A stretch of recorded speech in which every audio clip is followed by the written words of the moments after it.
श्री सच्चिदानंद सद्गुरु साईनाथ महाराज की जय। सद्गुरु भरद्वाज महाराज की जय। गुरुदेव दत्ता। श्री गणेशाय नमः। श्री सरस्वत्यै नमः। श्री गुरुभ्यो नमः. சத்குரு சிரடி சாய்நாதரின் அனுகிரகத்துடன் ஆச்சாரிய ஸ்ரீ எக்கிரால பரத்வாஜா மாஸ்டர் அவர்களின் சாநித்தியத்தில் தந்தையின் மேல் பார்வையில் நடந்து கொண்டிருக்கின்ற இந்த சத்சங்க மகா யஜ்ஞத்தில் நாம் சில வாரங்களாக குரு சரித்திரத்தின் சத்சங்கத்தில் விவரித்து கொண்டே வருகின்றோம்.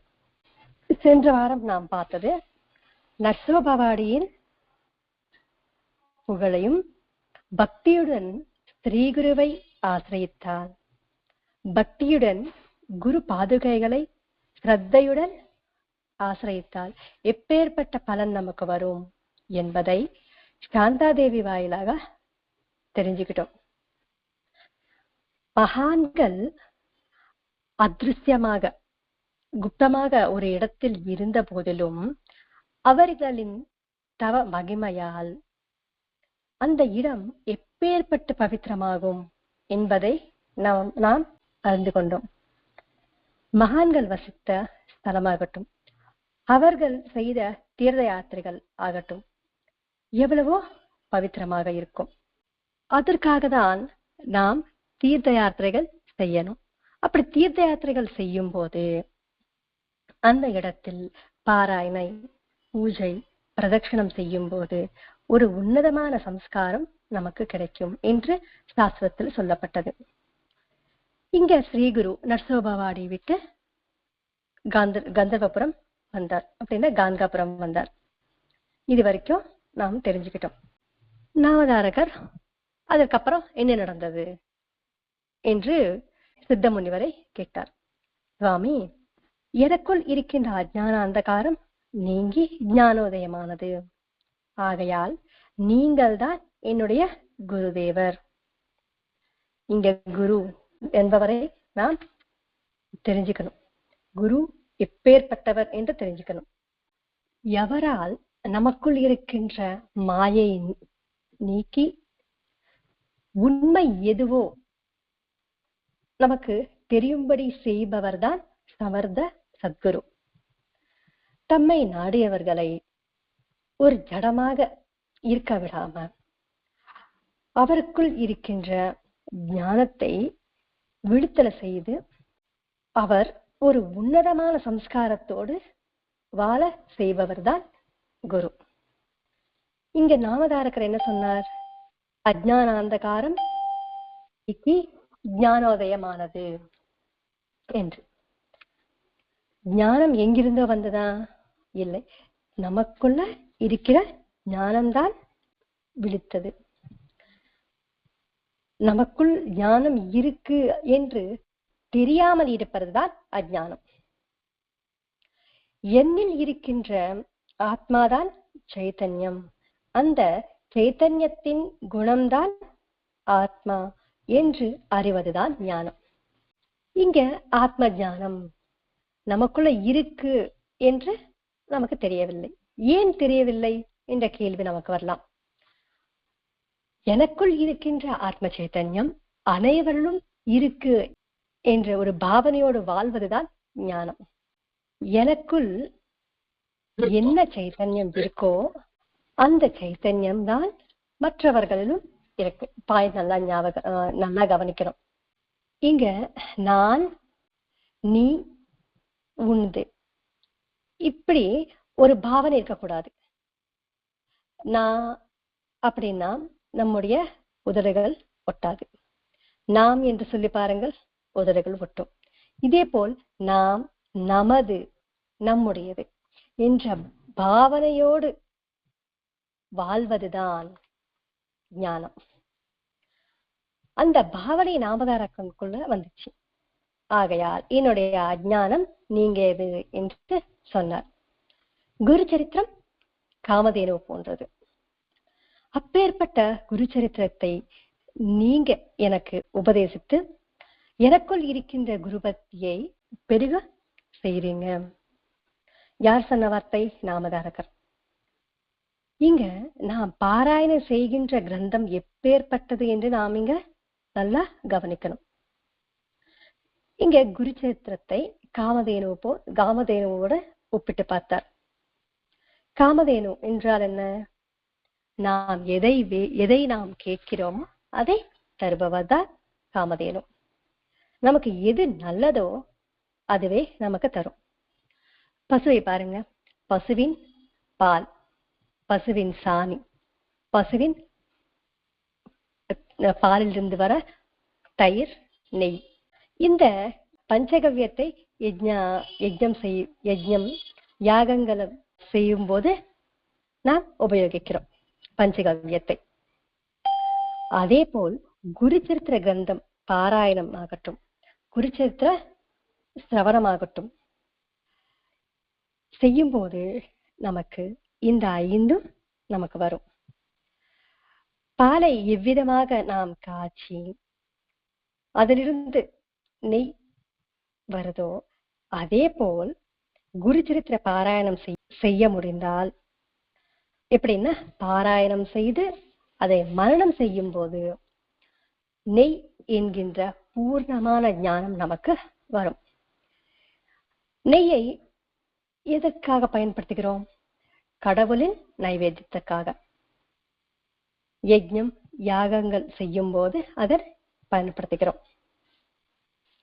அப்பேற்பட்ட ஒரு சிரேஷ்டமானது பசுவின் நெய். இந்த குரு கதை சிரவணம் செய்வதனால் எனக்குள் இருக்கின்ற குரு பக்தி பெருகுது. பக்தி என்ன? அந்த பக்தியை நான் வெளிப்படுத்தும் போதுதான் நமக்குள்ள அன்பு வரும். கடவுள் என்றால் முதல்ல நமக்கு பயம் வரணும், அதுக்கப்புறம் பக்தி. அந்த பக்தி அன்பாக மாறும். அந்த அன்பை வெளிக்காட்டும் போதுதான் நமக்கு உன்னதமான பலனை நாம் அடைய முடியும். ஒரு தாமரை மலரை எடுத்துக்கோங்க, அது மொட்டாக இருந்தா ஏதாவது பயன் இருக்குமா? இல்லை. அதை அந்த தாமரை மலராக மாறும்போது எவ்வளவு அழகா இருக்கும், எவ்வளவு நறுமணம் நமக்கு தரும். அந்த தாமரை மலர் மேல் தேன் இருக்கும், அதற்காக பண்டு வந்து அதை பருகும். அந்த தேன் போல இருக்கிறதுதான் குருச்சரித்திரம். அந்த சுவைதான் குருச்சரித்திரத்தின் நாம் பாராயணம் செய்வதாகட்டும், ஸ்தவனம் செய்வதாகட்டும், மரணம் செய்வதாகட்டும். அப்பொழுது நமக்குள் இருக்கின்ற குரு பக்தி மலரும். எப்பேற்பட்ட ஒரு குருச்சரித்திரம் பாருங்க.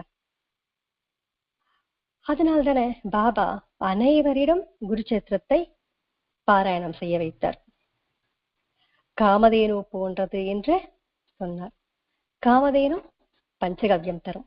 அதே போல் நாம் குருச்சரித்திரத்தை பாராயணம் செய்யும் போது நமக்குள்ள இருக்கின்ற பஞ்ச பிராணங்கள் ரூபத்தில் அடங்கியிருக்கும். நம்முடைய பக்தி எப்போ பெருகுமோ அப்பொழுது இந்த குருவின் கதை நம்முடைய மனதை திருடுமா? எப்படி அப்படின்னா, நம்ம கேட்கும் போது அந்த கடவுளின் தன்மை முழுக்க நம் மனசுக்குள்ள நிரம்பிருக்கும். அதுதான் திருடன் என்று இங்க சொல்றாங்க.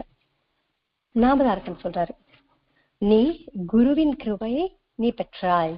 உனக்கு இந்த குருவின் கதை சொல்வதனால் என்னுடைய ஜன்ம தன்யமானது. எனக்கும் அப்பேற்பட்ட ஒரு பாக்கியம் எனக்கு வரும். இதை கேட்கிறவங்களுக்கு மட்டும் கிடையாது, சொல்பவருக்கும் புண்ணியம் வரும். அப்படின்றதுக்கு இது ஒரு நல்ல எக்ஸாம்பிள். குருவின் கிருபை நீ பெற்றாய் என்றார். குருவின் அனுகிரகம் இருந்தால் மட்டும்தான் நம்மால் இதை கேட்க முடியும், பாராயணம் செய்ய முடியும், மரணம் செய்ய முடியும். அப்பேற்பட்ட அந்த குருவின் கிருபை நமக்கு கிடைக்கணும் என்றால் நாம் என்ன அவர்களுக்கு தரணும்? ஒரு பொருள் வாங்கணும் என்றாலே அதற்கு தக்க விலை நாம் செலுத்தணும். அதே போல் குருவின் அனுகிரகம் நாம் அடையணும் என்றால் எவ்வளவு முயற்சி செய்யணும், எதை நாம் தரணும், அதற்கான ஒரு முதலீடு எது என்று கேட்டால் ஒண்ணுமே இல்லை. நம்முடைய மனம், நம்முடைய காலம் அவர்களுக்கு தந்தாலே போதும். நமக்கு குருவின் கிருபை கண்டிப்பாக வரும். அந்த குருவின் கிருபை இருக்கும்போது நமக்கு ஆட்டோமேட்டிக்கா புண்ணியம் வரும். இரண்டாவது, இந்த குரு கதை யார் தெரியப்படுத்துறாங்களோ, யார் தெரிஞ்சுக்கிறாங்களோ அவர்களின் ஜன்மா கூட தன்யமாகும். மாஸ்டர் அவர்கள் சொல்வார், சத்சங்கத்தை கேட்கணும், சத்சங்கத்தை சொல்லணும் என்று. ஸ்ரீகுரு என்ன சொன்னாரோ, சித்தர் சொன்ன முறையை தான் மாஸ்டர் அவர்கள் நமக்கு தந்திருக்கார். இதுல ஏதாவது கஷ்டம் இருக்கா? இதை நாம் செய்யும் போது நமக்கு ஒரு உன்னதமான வாழ்க்கை முறை நாம் வாழ முடியும்.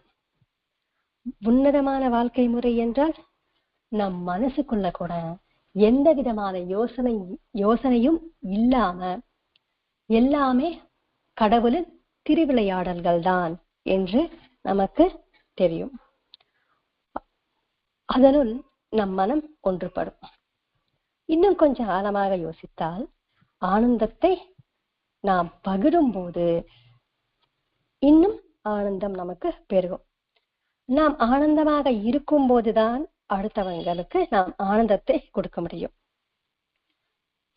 மனம் ஒன்றுபடும் அப்படின்னும் அடுத்தவர்களின் சுகம் இல்லைன்னா கஷ்டம் நம்முடைய கஷ்டமாக எண்ணணும், அவர்களின் ஆனந்தம் நம்முடைய ஆனந்தமாக எண்ணணும். இதுதான் மனம் ஒன்றுபடும் என்று சொல்வது. இதற்காக நாம் கேட்கணும், உள்வாங்கணும். ஒரு பொருளை வாங்கும் போதுதான் அதன் மதிப்பு நமக்கு தெரியும். அதே போல் சத்சங்கத்தில் சொல்கின்ற ஒவ்வொரு வாக்கியத்தையும் நாம் கேட்பது கிடையாது, உள்வாங்கணும். இப்படி ஸ்டெப் பை ஸ்டெப்பா நாம் செய்து கொண்டே இருந்தால் அந்த கடவுளின் அனுகிரகம் எதுக்கு நம்ம மேல் இருக்காது? அதற்காக தான் மாஸ்டர் அவர்கள் நமக்கு சத்சங்கம் தந்திருக்காரு. பிறகு ஸ்ரீகுரு கந்தர்வபுரம் வந்தார். அங்க பீமா அமரஜா சங்கமம் இருக்கு. அவர் அங்கே இருந்தார். கடவுள் எங்க இருக்காரோ அவரின் மகிமை பிரகடமாகும். அவர் அதிருஷ்யமாக இருந்தாலும், அவர் சொல்லவே இல்லைனாலும் அவரின் மகிமை பிரகடமாகும். ஒரு மல்லிப்பூவை எடுத்துக்கோங்க, ஒரு டப்பால போட்டு கெட்டியா மூடி வச்சிருந்தா கூட அந்த ரூம் ஃபுல்லா அதன் வாசம் கண்டிப்பா இருக்கும். அதே போல் இந்த மகான்கள் எங்க இருக்காங்களோ அவங்கள் மகிமை முழுக்க பரவிடும். அங்க பீமா அமரஜா 2 நதிகள் சேர்ந்து வடக்கை நோக்கி பயணிக்கும். அது ஒரு உன்னதமான க்ஷேத்திரம். அங்கு 8 தீர்த்தங்கள் உள்ளன. இங்க கூட ஸ்ரீகுரு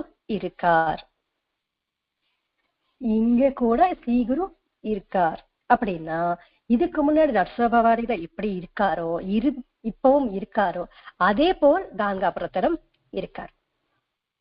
இங்க பீமா அமரஜா 2 நதிகள் சேர்ந்து வடக்கை நோக்கி பாயும்.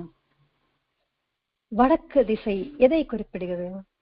வெறும் பாயும் அப்படின்னு சொல்லிருக்கலாம்.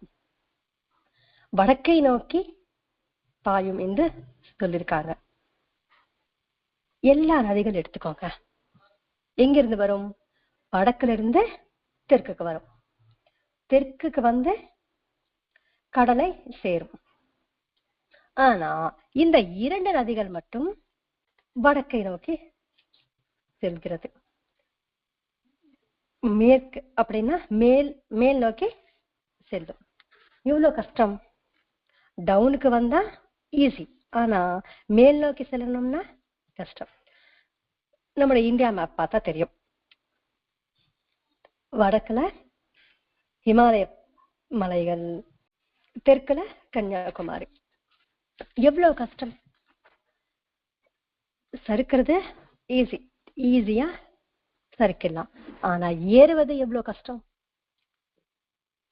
அதற்காக தான் இங்க வடக்கு திசை ஒரு உன்னதமானது என்று சொல்றாங்க.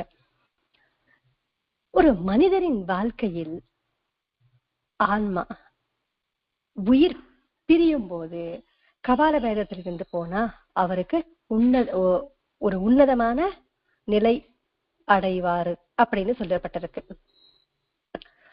கபாலம் எங்க இருக்கு? தலை மேல இருக்கு. அந்த கபால பேதத்தில் உயிர் போனா ஒரு உன்னதமான நிலை. இது யாருக்கு முடியும் அப்படின்னா மகான்களுக்கு தான் முடியும். நாம் திருவிளையாடல பார்த்திருக்கோம். மூலாதாரத்திலிருந்து சகசாரம் வரைக்கும் கபால பேதம். அந்த நிலை அடையணும்னா ரொம்ப கஷ்டம். கங்கா நதி ஒரு பவித்திரமானது. கங்கா நதியும் கூட வடக்கை நோக்கிதான் பாயும். அதில் இருக்கின்ற நீர் பவித்திரமானது. எவ்வளவு நாளானாலும் அது கெட்டே போகாது. இன்னொரு விஷயம் வைகுண்ட ஏகாதசி. வைகுண்ட ஏகாதசி அன்று உத்திரத்வாரம் சொர்க்கவாசல் திறப்பாங்க. அந்த சொர்க்கவாசத்தில் போனாதான் கடவுளின் தரிசனம் நமக்கு கிடைக்கும். சொர்க்கவாசத்துக்கு போனா நம்ம பிறவியே இல்லை என்று கூட ஒரு ஐதீகம். அதே போல் இந்த 2 நதிகள் சேர்ந்து வடக்கை நோக்கி பாய்கிறது. இங்க ஸ்ரீகுரு அதிருஷ்யமாக இருந்த போதிலும் அவரின் மகிமை பிரகடமானது. அவரின் பாதங்களில் சர்வ தீர்த்தங்கள் இருக்கு. ஆனாலும் மறைவில் இருக்கின்ற க்ஷேத்திரங்களை இந்த லோகத்துக்கு தெரியப்படுத்துவதற்காக அவர்கள் அங்க தீர்த்த யாத்திரைகள் செய்வாங்க.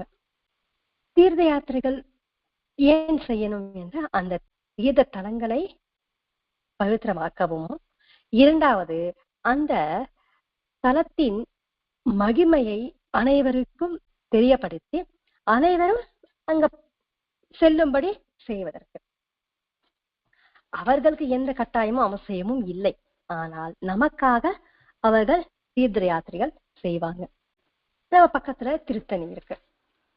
திருத்தணிக்கு யாராவது ஒரு மகான் வந்திருக்காரு, வந்து தரிசனம் செஞ்சுட்டு போயிட்டாரு அப்படின்னா நம்ம என்ன பண்ணுவோம்?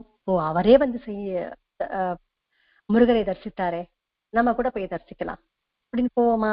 அதே போலதான் அவங்களுக்கு எந்த விதமான அவசியமும் இருக்காது. ஆனாலும் நமக்காக தீர்த்த யாத்திரைகள் செய்வாங்க. மாஸ்டர் அவர்கள் சாய்பாபாவின் திருவிளையாடல்ல 2 வாக்கியங்கள் எழுதிருப்பாங்க. ஆப்த காமுலு கிருத்தகிருத்தியலு என்று. ஆப்த காமுலு என்றால் எந்த விதமான கோரிக்கைகள் இல்லாதவர்கள். கிருத்தகிருத்தியலு என்றால் அனைத்தும் செய்து முடித்தவர்கள், இன்னும் எதுவுமே செய்ய வேண்டியது இல்லாதவர்கள். அப்பேற்பட்டவர்கள் தான் மகான்கள். அவர்கள் ஒரு முன் உதாரணமாக இருப்பாங்க இந்த மனித குலத்திற்கு. சங்கர பகவத்பாதர் இருப்பாங்க. கன்னியாகுமரியிலிருந்து காஷ்மீர் வரைக்கும் 3 முறை பாத யாத்திரையாக சுற்றுப்பயணம் மேற்கொண்டார். எவ்வளவு கஷ்டம். ஆனா எதற்காக செஞ்சாங்க? அனைத்து இடத்திலும் தங்களின் பாதஸ்பர்சம் படணும், புனிதமாக்கணும். இதுதான் அவர்களின் நோக்கம். ஸ்ரீகுரு கான்காபுரில் இருந்தாலும் குப்தமாக தான் இருந்தார். அந்த காலத்தில் ஃபுல்லா காட்டு மாத்திரம் இருக்கும். அந்த காட்டு வழியாக பக்கத்தில் இருக்கின்ற ஒரு கிராமம் பிக்ஷைக்காக செல்வார். அங்க சில பிராமண குடும்பங்கள் இருந்தது. அங்க வேதம் கற்ற பிராமணர்களும் இருந்தாங்க. ஆனாலும் அந்த கிராமத்தில் ஒரு நல்லொழுக்கம் கொண்ட ஒரு நல்ல லட்சணங்களோடு இருக்கின்ற ஒரு பிராமணர், ஏழை பிராமணர் இருந்தார். வெறும் பிராமணர் அப்படின்னு சொல்லிருக்கலாம், லட்சணமான ஒரு பிராமணர் என்று இங்க சொல்றார். அங்க சொல்லப்பட்டது அவரின் குணம் மட்டும்தான். இங்க காசோ பணமோ அவரின் கல்வி தகுதியோ சொல்லப்படவில்லை. கடவுள் நம்ம கிட்ட வரணும் என்றால் நம்முடைய குணம் நல்லா இருந்தா போதும். அந்த நற்குணங்கள் ஒரு ஆபரணமாக இருக்கணும், அந்த நற்குணங்களோடு இருக்கணும். என்னது அந்த நற்குணங்கள் என்றால் நல்ல நடத்தை, பொறுமை, தைரியம், முக்கியமானது நன்றி. இந்த 4 தான் நற்குணங்கள் முக்கியமானவை. ஸ்ரீ குரு அந்த பிராமணர் வீட்டுக்கு பிக்ஷைக்கு சென்றார். தகுதியற்றவர், தீய எண்ணங்களோடு இருக்கிறவங்க கிட்ட கடவுள் போக மாட்டார். ஏன்னா அவர்கள் கிட்ட காசு இருந்தா கூட அவர்களுக்குள்ள இருக்கின்ற அந்த தீய எண்ணங்கள் இருப்பதனால் கடவுளுக்கு அப்பிரியமாக இருக்கும். ஆகையால் நாம் என்ன செய்ய வேண்டும்? அந்த நற்குணங்களை முயற்சியோடு நாம் சாதிக்கணும், நாம் சாதனை செய்யணும். அதில் முக்கியமா நமக்கு இருக்கிறது தீய குணங்கள் என்னென்ன? கோபம், பொறுமை இல்லாதவை. இந்த இரண்டுமே நமக்கு வரும்போது அந்த கோபமாகட்டும், பொறுமை இல்லாத அந்த சமயமாகட்டும் நம்ம மேலேயே காட்டுக்கணுமா. இது யார் சொன்னாருன்னா புத்தர். இப்ப நம்ம கோபம் வருதுச்சுன்னா அந்த கோபத்தை நம்ம மேலே காட்டணும். பொறுமை இல்லாத வார்த்தை பேசினா அதை நம்ம மேலேயே பேசும்போது நமக்கு வலிக்கும். ஓ, இந்த வார்த்தை பேசினா இப்படி கோவப்பட்டா அடுத்தவங்களுக்கு கஷ்டம் வரும் என்று நினைத்து அதை நாம் சுத்தப்படுத்தும் போது ஒரு நற்குணமாக மாறும். அந்த ஊரில் ஒரு ஏழை பிராமணர் இருக்க சொன்னோம் இல்லையா, அவருக்கு ஒரு மலட்டு எருமை இருந்தது. அதை அந்த ஊர்ல இருக்கவங்க என்ன பண்ணுவாங்கன்னா, மண் சுமைக்கிறதுக்காக அதை ரெண்டுக்கு கூட்டிட்டு போவாங்க. அப்பேற்பட்ட ஒரு பிராமணர் வீட்டுக்கு ஸ்ரீகுரு பிக்ஷைக்கு அடிக்கடி செல்வாரா. அந்த ஊர்ல இருக்கிறவங்க எல்லாம் நினைச்சுப்பாங்களா, இவர் முதல்லயே ஏழை, அவருக்கே சாப்பாடு இல்லை, இவர் என்ன ஸ்ரீகுரு கொடுக்க போறாரு. ஆனா ஸ்ரீகிருஷ்ணர் ராயபாரத்துக்கு செல்லும் போது துரியோதனர் கூப்பிட்டாலும் அவர் யார் வீட்டுக்கு சென்றார்? விதுரர் வீட்டுக்கு. விதுரர் கிட்ட என்ன இருக்கு அப்படின்னு கேட்கும் போது என்ன இல்ல அவர்கிட்ட? உன்கிட்ட எல்லாமே இருக்கு, ஆனா நற்குணம் இல்லை. விதுரன் கிட்ட எல்லா நற்குணங்களும் இருக்கு. நற்குணங்கள் முதல்ல நாம் சொல்லிக் கொண்டது நன்றி மறக்காம இருப்பது. அதே போல் தைரியம், பொறுமை எல்லாமே விதுரர்கிட்ட இருக்கு, உனக்குள்ள இல்லை என்று கிருஷ்ணர் சொன்னார். கடவுளுக்கு எது பிரியம்? சத்வகுணம் என்றால்தான் அவருக்கு காசு இருக்கு என்ற மதத்தோடு, அந்த மதம் இருந்தா அவர்கள் கிட்ட கண்டிப்பா அகங்காரம், ஆணவம் இருக்கும், அடக்கம் இருக்காது. இது இரண்டுமே இல்லைன்னா நம்ம போவோமா ஒருத்தர் வீட்டுக்கு? வேண்டாம்ப்பா, அவருக்கு திமிரு என்று சொல்லுவோம். அதே போல் நாமே போக மாட்டோம்னா கடவுள் எப்படி போவாரு? கடவுளின் அனுகிரகம் இருந்தால் ஒரு ஏழை ஐஸ்வரன் ஆக்க மாட்டாரு. குச்சேலர் வந்தார் கிருஷ்ணர் கிட்ட, இது வேண்டும் அது வேண்டும் அப்படின்னு கேட்டாரா? என்னோட நிலைமை கஷ்டமா இருக்கு என்று கேட்டாரா? இல்லை. அவரின் நிலைமை புரிஞ்சுக்கிட்டு கிருஷ்ணரே தந்தாரா இல்லையா? ஸ்ரீகுரு சரித்திரத்தில் நாம் படிச்சிருக்கோம். ஒரு வன்னியர் ஸ்ரீகுருவின் அனுகிரகத்தால் யவன ராஜாவாக ஜன்மித்தார். அவரின் ஆசீர்வாதம் இருந்தா போதும், ராஜா ஆகுவான், ஏழை ராஜாவாகலாம். அவரின் அனுகிரகம் இருந்தால் அசாத்தியம் என்றது இருக்காது. அப்பேற்பட்ட ஒரு வலிமை அவருக்கு இருக்கு. அவர் ஒரு வல்லவர். அவர் சொன்ன வார்த்தை சத்தியமாகும். என்ன சொன்னாலும் கண்டிப்பா நடந்தே தீரும். அது தப்பாக இருந்தாலும் சரியாயிடும். மார்க்கண்டேயர் எடுத்துக்கோங்க. 16 வயதில் அவருக்கு மரணம் இருக்கு என்பது அவரின் விதி. ஆனால் சிவனால் அந்த விதியை மாற்ற முடிந்ததா இல்லையா? கடவுள் நினைத்தால் இது நடக்காது என்பதற்கு பேச்சே இல்லை. ஒரு வைகாசி மாசத்தில் மதிய வேளை ஸ்ரீகுரு அந்த பிராமணர் வீட்டுக்கு பிக்ஷைக்கு சென்றார். அந்த நாள் அந்த எருமையை யாரும் கூட்டிட்டு போனாதான் அந்த காசு வரும். அதில் வர காசை வச்சு அவங்க சாப்பாடு அவங்களுக்கு. ஆனா அன்னைக்கு யாரும் கூட்டிட்டு போல. அதற்காக அந்த எஜமானர் என்ன பண்றாருன்னா பிக்ஷைக்காக ஊருக்குள் சென்றார். இங்க மாஸ்டர் அவர்கள் எழுதியிருக்காங்க என்னன்னா, வைகாசி மாசம் மத்திய வேலை பிக்ஷைக்கு சென்றார்.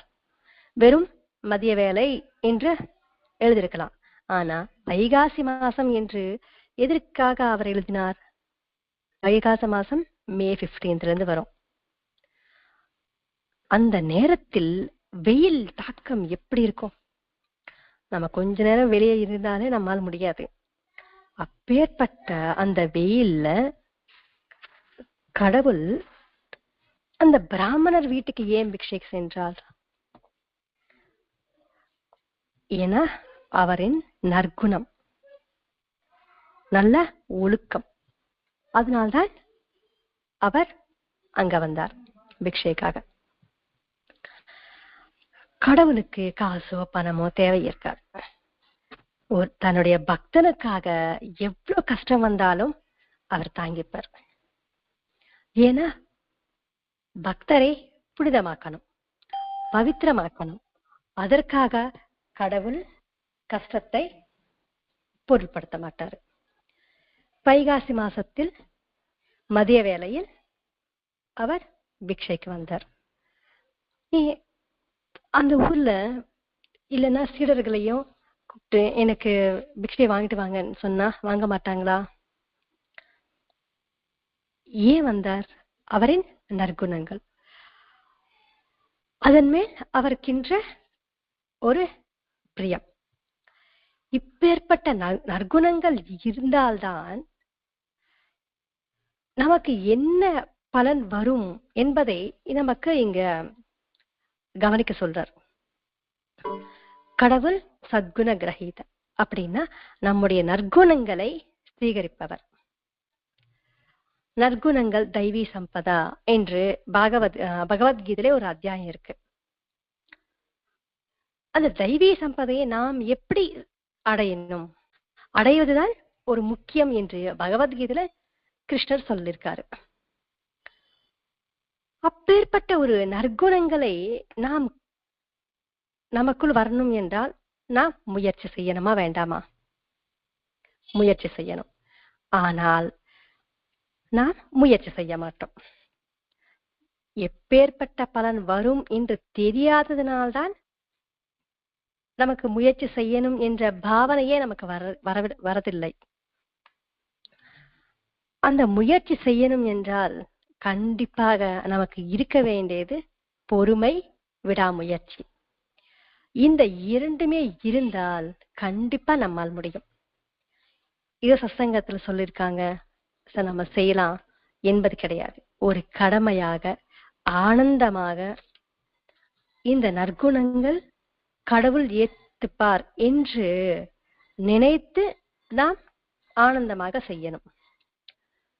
கடவுள் அறுசுவை உணவோ இல்லைன்னா பெரிய பெரிய பிரசாதங்கள் நைவேத்தியங்கள் எதுவுமே கேட்க மாட்டார். நமக்குள்ள இருக்கின்ற நல்ல சம்ஸ்காரத்தை தான் அவர் ஏத்துப்பார். ஸ்ரீ குரு பவதி பிக்ஷாந்தேகி என்று அந்த வீட்டுக்கு முன்னாடி வந்து கேட்கிறார் பிக்ஷை.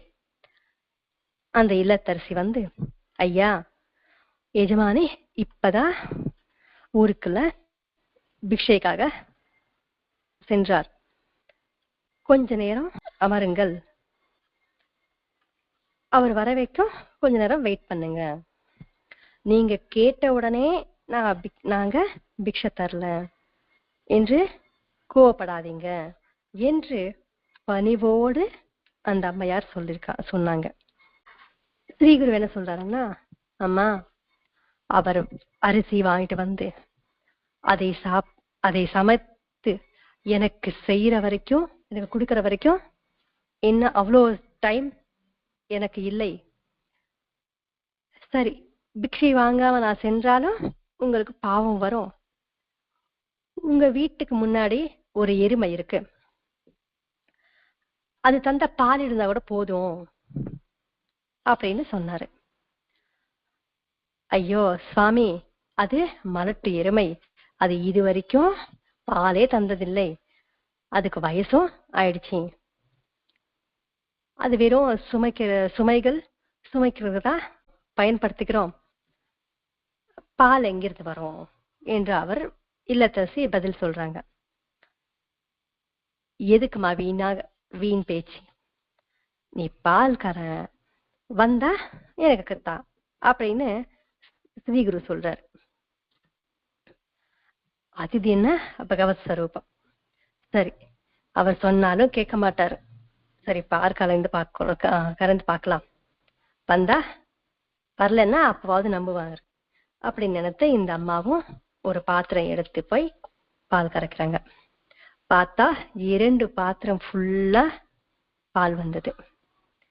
அதை எடுத்துட்டு வந்து பாலை காய்ச்சி சுவாமிக்கு சமர்ப்பிச்சுட்டாங்க. உடனே சுவாமியும் அதை குடிச்சிட்டு, அம்மா நீ சகல ஐஸ்வர்யங்களோடு பேர பிள்ளைகளோடு வாழ்வாய் என்று ஆசீர்வதித்தார். மகான்களின் வாக்கு சத்தியம். ஏன் அப்படின்னா, அவர்கள் மனசா வாச்சா கர்மனா சொல்லுவாங்க. அவர் என்ன சொன்னாலும் கண்டிப்பா நடக்கும். ஏன்னா திரிகரண சுத்தியாக அவங்க சொல்வதனால் அது நடந்தே தீரும். இந்த திரிகரண சுத்தியா சொல்லும் போது நமக்கு இந்த இயற்கையே ஒத்துழைக்கும். அது முடியாது என்பதற்கு இல்லவே இல்லை. இதுக்கு பெரிய உதாரணங்கள் கூட தேவையே இருக்காது. ஏன்னா ஏவிஎஸ் எடுத்துக்கலாம். இதுல நடக்கின்ற சத்சங்கம் ஆகட்டும், எத்தனையோ சேவா காரியக்கிரமங்கள் ஆகட்டும், எந்த தடையில்லாம எப்படி நடக்குது? இதில் இருக்கின்ற அனைவரும் ஒரு திரிகரண சுத்தியாக பிரார்த்தனை செய்யும் போது நடக்குது. இந்த நொடி வரைக்கும் கூட இந்த தடையின்றி நடந்துட்டே இருக்கு. இந்த நொடி என்று சொல்றோம், அடுத்த நொடி நாம் மறந்துடலாம். ஏன்னா திரிகரண சுத்தி இல்லாம போகலாம். இந்த நொடி என்று சொல்லும் போது அடுத்த நொடி நாம இந்த திரிகரண சுத்தியோடு நாம் சொல்லணும், ரொம்ப ஜாகிரதையாக நாம் இருக்கணும் என்ற பாவனை நமக்கு வரலாம். அதுக்கப்புறம் அந்த வீட்டு எஜமானர் வந்தார். வந்து விஷயத்தை கேட்டு ரொம்ப ஆச்சரியப்பட்டார். அவர் சாக்ஷாத் சிவன்தான் என்று மனைவி கிட்ட சொல்லிட்டு 2 பேரும் ஸ்ரீகுருவை பூஜித்தாங்க. அன்னிலிருந்து சுவாமி ஆசீர்வாதம் பலித்தது. அந்த நொடியிலிருந்து இன்றைய வரைக்கும் காலங்காலமா அவரின் ஆசீர்வாதம் இருந்தது. இதுக்கு முன்னாடி சொன்னோம், அனுகிரகம், கடவுளின் அனுகிரகம் இருந்தால் நொடி பொழுதில் ஒரு ஏழை கூட ராஜ்யம் வரலாம், அவருக்கு பணம் வரலாம். அப்பேற்பட்டதுதான் மகான்களின் கிருபை, அனுகிரகம். இது இரண்டுமே சாஸ்வதமானது.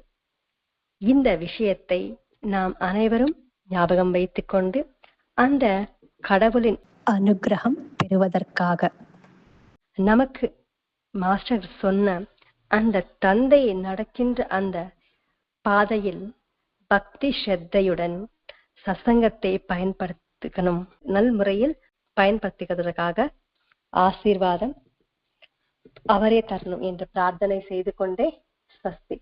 ஸ்ரீ சச்சிதானந்த சத்குரு சாய்நாத் மகாராஜ் கி ஜெய். ஸ்ரீ சச்சிதானந்த சத்குரு பரத்வாஜ் மகாராஜ் கி ஜெய். குருதேவ தத்தா.